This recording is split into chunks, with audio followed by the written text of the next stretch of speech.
Hi friends, December মাসে আমার বাড়িতে যে কালী পূজা হয় তার কিছু অংশ তোমাদের সাথে শেয়ার করেছিলাম। আজকে আরও কিছু অংশ শেয়ার করতে এসেছি। তো দেখো, পুরোহিত মশাই পুজো শুরু করে দিয়েছেন। আর এই যে দেখো, মাকে খুব সুন্দর করে মালা দিয়ে সাজিয়ে দিয়েছিলেন। তো এর পরেও কিন্তু অনেক মালা মাকে দেয়া হয়েছে, মাকে পরানো হয়েছে। আর এখানে আমার মেজো ভাইয়ের বউ ওই যে প্রদীপগুলো জ্বালাবার জন্য থালার মধ্যে ফুল দিয়ে সাজাচ্ছিল, যে 108টা প্রদীপ জ্বালাতে হয় না, ওখানে ওই থালার মধ্যে প্রদীপ জ্বালাবে বলে প্রদীপগুলো প্রথমে মানে পুষ্পপত্রের মধ্যে মানে গাঁদা ফুল দিয়ে সাজিয়ে নিয়েছিল। তো তারপরে ওর মধ্যে প্রদীপগুলো সাজিয়ে আর কি মার কাছে যে 108টা প্রদীপ জ্বালাতে হয় সেই জ্বালাবার ব্যবস্থা করছিল। আর এখানে দেখো, মাকে এই যে একটা মালা পরিয়ে দিয়েছেন পুরোহিত মশাই। এর পরেও কিন্তু অনেক মালা দিয়ে সাজানো হয়েছিল। পরে পরে তোমাদের সাথে সবই শেয়ার করব, সবই দেখাবো। তো দেখো, এই যে দেখো মাকে কেমন লাগছে। আর এই যে পাশে রান্নাঘরে এই দাদা ভোগ রান্না করছেন। অনেক রকম ভোগ হয়েছিল, মোট 8 রকম ভোগ হয়েছিল। খিচুড়ি, পায়েস, পোলাও, লুচি, সুজি, এরকম করে মানে চাটনি, এরকম করে 8 রকম ভোগ তৈরি হয়েছিল, নাড়ু। তো এই দিদিরাও মানে ভোগ তৈরিতে সাহায্য করছিল। আর এই যে পুরোহিত মশাই ঠাকুরের পুজো করছেন, প্রাণ প্রতিষ্ঠা করছেন। আর এখানে দেখো, এই থালাটাতে 108টা মানে নৈবেদ্য সাজানো আছে ছোট ছোট করে, মানে 108টার মানে নৈবেদ্য ওখানে দেয়া আছে। তো আমার মাকে কেমন লাগছে তোমরা জানিও। আর এই যে দেখো,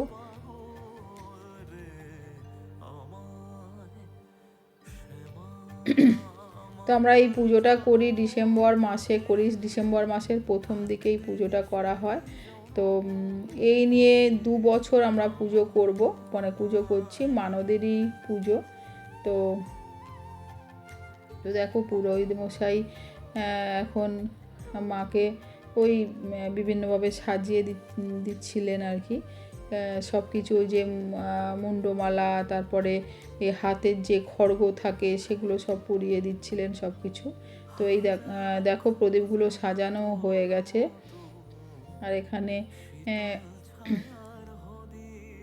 এটা আমার মা, দেখো প্রদীপের মধ্যে সলতেগুলো দিয়ে দিচ্ছিল। আর পাশে আমার ভাইয়ের বউ, এই যে নারায়ণ ঠাকুর স্নান করানো হচ্ছে, পুরোহিত মশাই নারায়ণ ঠাকুরকে স্নান করাচ্ছেন। এই যে আমার ভাইয়ের বউ, আর এটা আমার মা, এটা আমি।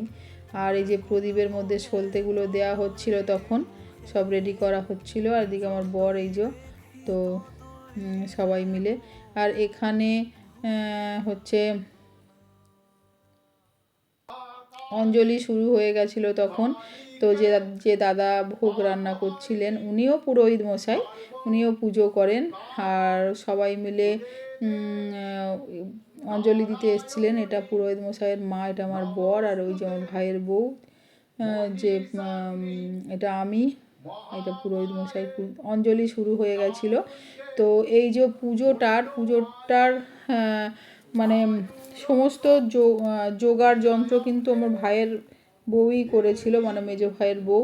মানে সকাল থেকে, ভোরবেলা থেকে ওঠা, তারপরে সকালবেলা উঠে মানে সমস্ত কাজকর্ম করা, ফল সবজি ধোয়া, ঠাকুরের বাসন মাজা, ঠাকুরের সমস্ত জোগাড় যন্ত্র সবই করেছিল। এবং উপোস করেছিল, আমি উপোস করেছিলাম মানে মাকে সংকল্প করব বলে, সংকল্প হবে বলে আমার নামে। কিন্তু আমার ভাইয়ের বউও কিন্তু সারাক্ষণ মানে আমার সঙ্গে উপোস করেছিল আর কি। আর সমস্ত যোগাড় যন্ত্র আমাকে তেমন কিছু করতে দেয়নি, করতে হয়নি।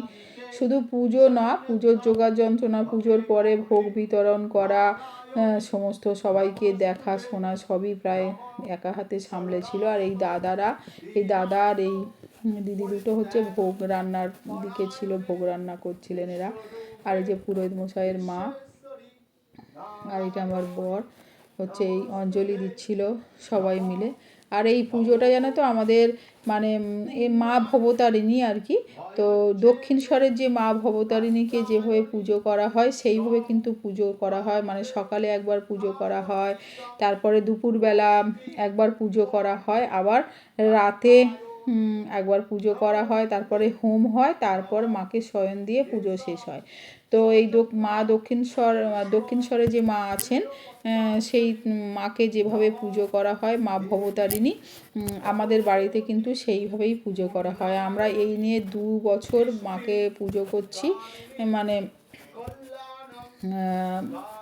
ইচ্ছা আছে বা সবাইয়ের আশীর্বাদে প্রতি বছরই করব, মাকে আনবো, মাকে পুজো করব। তো সবাই মিলে এখানে অঞ্জলি দেওয়া হচ্ছিল। তখন বাজে বিকেল 4টে মনে হয়, 4টের সময় অঞ্জলি দেওয়া হচ্ছিল সবাই মিলে।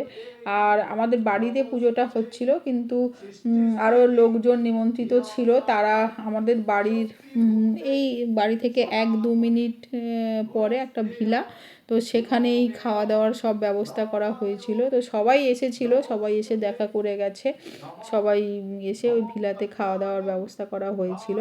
তো সবই তোমাদের সাথে শেয়ার করব, সবই দেখাবো।